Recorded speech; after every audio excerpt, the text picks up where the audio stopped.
ഇതാ മനുവും ശരത്തും കൂടിയുണ്ട് ആവേശം കൂടുതൽ പ്രേക്ഷകരിലേക്ക് എത്തിക്കാൻ. മനു, ശരത്ത, അനുനിമിഷം ആവേശത്തിന്റെ ഉച്ചസ്ഥായിയിലേക്ക് എത്തുന്ന, പരകോടിയിലേക്ക് എത്തുന്ന കാഴ്ചകളാണ് നമ്മൾ കാണുന്നത്.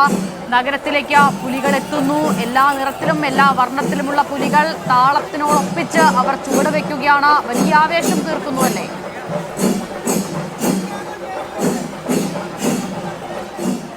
തീർച്ചയായും വലിയ ആവേശം തീർക്കുന്നതാണ് നമുക്ക് കാണാൻ കഴിയുന്നത്. ഞങ്ങളിപ്പോൾ ഉള്ളത് നായ്ക്കനാൽ ദേശത്തിന്റെ പുലികളി സംഘത്തിന്റെ കൂടെയാണ്. ദൃശ്യങ്ങളിൽ കാണാൻ കഴിയും ഏറ്റവും ആവേശത്തോടെ ആ പുലികൾ ഇങ്ങനെ കടന്നു വരുന്നത്. ഈ സ്വരാജ് റൗണ്ട് ഇപ്പോൾ ഞങ്ങൾ നേരത്തെ പറഞ്ഞതുപോലെ തന്നെ കൂടുതൽ ദേശങ്ങൾ കൂടി എത്തിയതോടെ മുഴുവൻ പുലികളാൽ നിറഞ്ഞു കഴിഞ്ഞിരിക്കുന്നു. ഇതൊരു വലിയ പുലിയെ നമുക്ക് ആ ദൃശ്യങ്ങളിൽ കാണാൻ കഴിയുന്നു. ഒരുപാട് കുംഭയുള്ള ഒരു ഭംഗിയുള്ള മിടുക്കൻ പുലിയെ നമുക്ക് ആ രീതിയിൽ കാണാൻ കഴിയുന്നുണ്ട്. ഞാൻ അങ്ങനെ പറയാൻ കാരണം വെച്ചാൽ ഈ വയറും ഇതിലൊരു പ്രധാനപ്പെട്ട ഘടകമാണല്ലോ. ആ രീതിയിൽ നമ്മൾ ഇതുവരെ കണ്ടതിൽ വെച്ച് ഏറ്റവും വലിയൊരു പുലിയാണ് ഇപ്പോൾ ആ ദൃശ്യങ്ങളിൽ കാണാൻ കഴിയുന്നത്. അങ്ങനെ ഒരുപാട് സവിശേഷതകളുള്ള ഒരു സംഘം കൂടിയാണ് നായ്ക്കനാലിന്റെ ഇപ്പോൾ നമ്മുടെ മുന്നിലേക്ക് വന്നുകൊണ്ടിരിക്കുന്നത്. നമ്മൾ ആ കാഴ്ചയാണ് ഇങ്ങനെ കാണുന്നത്. കുറച്ച് സമയം മുമ്പ് മനോഹരമായൊരു ദൃശ്യമുണ്ടായിരുന്നു അസിത. അതായത് ഒരു വീൽ ചെയറിൽ, അത് നമ്മൾ അങ്ങോട്ടേക്ക് നൽകിയിട്ടുണ്ട്, ഒരു പക്ഷേ അല്പസമയത്തിനകം കാണിക്കാൻ കഴിയുമെന്ന് ഞാൻ പ്രതീക്ഷിക്കുന്നു.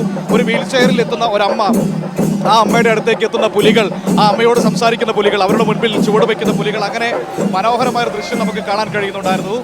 അത്തരത്തിൽ ഏറ്റവും മനസ്സിൽ തൊടുന്ന ദൃശ്യങ്ങളടക്കം നൽകിക്കൊണ്ടാണ് നായ്ക്കനാലിന്റെ ഈ സംഘം ഇപ്പോൾ കടന്നു വരുന്നത്. നിരവധി പുലികൾ, 51 പുലികൾ നായ്ക്കനാലിന്റെ സംഘത്തിൽ അണിനിരക്കുന്നു.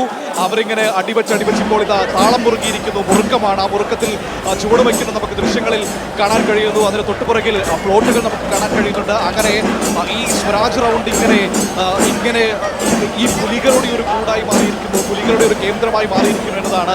അതിനിടയിൽ ആളുകളെയൊക്കെ നിയന്ത്രിച്ച് നിർത്താനും നമ്മൾ മാധ്യമപ്രവർത്തകരെ അടക്കം നിയന്ത്രിച്ച് നിർത്താനും ഒക്കെ ഇവിടെ വോളണ്ടിയർമാരായി നിൽക്കുന്ന ഓരോ ദേശത്തിന്റെ പ്രതിനിധികൾ വല്ലാതെ കഷ്ടപ്പെടുന്നുണ്ട് എന്നതും ഒരു പ്രധാനപ്പെട്ട കാര്യമാണ്. ഇപ്പോൾ താളം മുറുക്കുമ്പോൾ ആവേശത്തോടെ ആ താളത്തിനൊപ്പം ചുവടുവയ്ക്കുന്ന പുലികളെ ഇവിടെ നമുക്കിങ്ങനെ കാണാൻ കഴിയുന്നു. അതിൽ ആ രീതിയിൽ ഏറ്റവും രസകരമായി മാസ്ക്, മുഖം മൂടിയൊക്കെ വെച്ച്, പുലിയുടെ മുഖമൊക്കെ വെച്ചുകൊണ്ട് ഇങ്ങനെ ഭംഗിയായി ചുവട് വെച്ച് കിടക്കുന്നത്, ആ വയറൊക്കെ ഇങ്ങനെ അനങ്ങുന്നതിന്റെ ദൃശ്യങ്ങൾ തന്നെ അതിസുന്ദരമാണ്, രസകരമാണ്.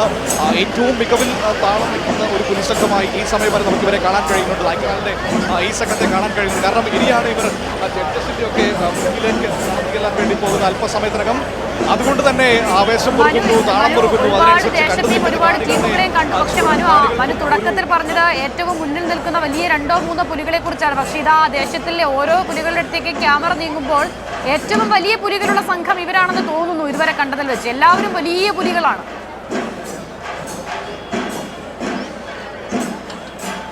തീർച്ചയായും അങ്ങനെ തോന്നുന്നു. ഈ പറഞ്ഞതുപോലെ എനിക്ക് എല്ലാ പുലിയും ദേശത്തിന്റെ അടുത്ത് എത്താൻ കഴിഞ്ഞില്ല. പക്ഷെ ഞാൻ കണ്ടതിൽ വെച്ച്, ഇതുവരെ കണ്ടതിൽ വെച്ച് ഏറ്റവും വലിയ പുലികളുള്ള ഒരു സംഘം തന്നെയാണ് നായ്ക്കനാൽ എന്ന കാര്യത്തിൽ ഒരു സംശയവുമില്ല. ആ രീതിയിൽ തന്നെയാണ് അവരുടെ ഒരു മികവും നമുക്ക് കാണാൻ കഴിയുന്നത്. ഏതായാലും ഇത്തവണ കപ്പടിക്കാൻ വരുന്നവർക്ക് ഒരു വലിയ വെല്ലുവിളി തീർക്കുമെന്ന കാര്യത്തിൽ ഒരു സംശയവും വേണ്ട. അത്തരത്തിൽ വലിയ ആവേശം അവരിൽ ഓരോരുത്തരിലും നമുക്ക് കാണാൻ കഴിയുന്നുണ്ട്. അതിൻ്റെ ഒരു സന്തോഷവും അവരുടെ മുഖത്ത് നമുക്ക് കാണാൻ കഴിയുന്നു. അവർ ആ രീതിയിലാണ് അവരുടെ ഇടപെടലൊക്കെ. നമ്മളെ ക്യാമറയൊക്കെ കാണുമ്പോൾ അതിനനുസരിച്ച് താളം വയ്ക്കുന്നു, മേളം മുറുകുമ്പോൾ അതിനനുസരിച്ച് അവരുടെ താളം വയ്പ്പിൻ്റെ, ചുവടുവയ്പ്പിൻ്റെ വേഗം കൂടുന്നു. അങ്ങനെ മികവുറ്റ ഒരു പുലി സംഘം നായ്ക്കനാൽ നമുക്ക് ആ രീതിയിൽ തന്നെ പറയാൻ കഴിയും. അരമണി കുലുക്കി, കുംഭ കുലുക്കി എന്നൊക്കെ നമ്മൾ പറയാറില്ലേ, അത് ശരിക്കും കാണുകയാണ്. ഒപ്പം തന്നെ ഇതിൻ്റെ ഒരു വലിയ ബുദ്ധിമുട്ടെന്ന് പറയുന്നത് ഈ ആളുകളെ നിയന്ത്രിച്ച് നിർത്തുക എന്നത് തന്നെയാണ്. ഈ വോളണ്ടിയർമാരായി ഞാൻ നേരത്തെ പറഞ്ഞത് വല്ലാതെ കഷ്ടപ്പെടുന്നുണ്ട്. അതിനിടയിലാണ് നമ്മളും ഈ നിൽക്കുന്നത്. അതിനിടയിലാണ് ഈ ദൃശ്യങ്ങൾ നിങ്ങളിലേക്ക് നൽകിക്കൊണ്ടിരിക്കുകയും ചെയ്യുന്നത്.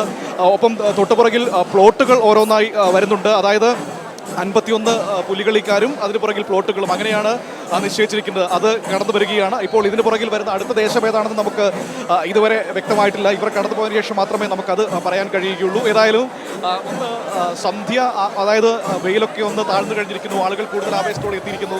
ഇനി അസിത കാത്തിരിക്കുന്നത് ഒന്ന് ഇരുണ്ട് വീഴുമ്പോഴുള്ള ആ ഒരു സമയത്തിന് വേണ്ടിയാണ്. അപ്പോൾ ലൈറ്റൊക്കെ ഇട്ട് ആകാശ ദൃശ്യങ്ങളൊക്കെ കാണുമ്പോൾ അതീവ ഭംഗിയായിരിക്കും. അപ്പോൾ ആ ഒരു നിമിഷങ്ങൾക്ക് വേണ്ടിയുള്ള ഒരു കാത്തിരിപ്പ് കൂടി നമ്മളിങ്ങനെ നടത്തുകയാണ്. ഏതായാലും തീർച്ചയായും ആ ദൃശ്യങ്ങളിലേക്കുള്ള സന്ധ്യ കൂടി എത്തുമ്പോഴേക്കും ഈ പുലികളുടെ ചായവും അല്പം കൂടി തെളിച്ചത്തിൽ, പ്രത്യേകിച്ച് അവരുടെ കണ്ണുകളൊക്കെ വളരെ മനോഹരമായി തിളങ്ങുന്ന കണ്ണുകളൊക്കെ വരച്ചിട്ടുണ്ട് പല പുലികൾക്കും. അപ്പോൾ അതിന്റെ ഭംഗി അറിയണമെങ്കിൽ സന്ധ്യ കൂടി എത്തണം. അപ്പോൾ അതിനുള്ള ആ ദൃശ്യങ്ങൾക്കുള്ള കാത്തിരിപ്പിലുമാണ്. ഒപ്പം തന്നെ മനു മുൻപ് പറഞ്ഞതുപോലെ ഈ പുലിക്കളിക്ക് ഏറ്റവും ഹൃദയത്തിൽ തൊടുന്ന ചില കാഴ്ചകൾ കൂടി മനു അത് വിശദീകരിച്ചു. വീൽ ചെയറിലെത്തിയ അമ്മയുടെ കാര്യം. അപ്പോൾ അങ്ങനെ ഓരോരുത്തരിലേക്കും എത്തുകയാണ് പുലികൾ, ഓരോരുത്തരുടെ ഹൃദയത്തെ കീഴടക്കുകയാണ് പുലികൾ.